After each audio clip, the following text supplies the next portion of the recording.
شاركت وزارة الداخلية الإماراتية بمعرض جيتكس لهذا العام في إمارة دبي لتذهل الحضور بسيارة ماكلارين التي تعد أغلى سيارة في العالم وقدرة تحولها إلى دورية شرطة. لكنها ليست دورية عادية، فهذه السيارة يمكنها أن تضبط المطلوبين للعدالة من خلال حركة دوريات الشرطة بخاصية مسح الوجوه.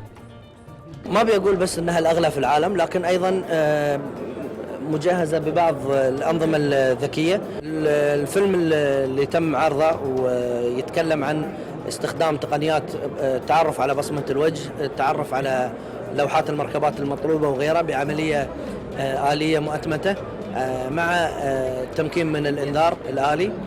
طبعا هذا يمكن من تعزيز فرص وتقليل زمن الاستجابة، بالإضافة لإدارة أمثل للعمل الشرطي باستخدام الأنظمة المتكاملة مثل الأنظمة الجغرافية الأمنية وغيرها من أنظمة إدارة الحدث الأمني.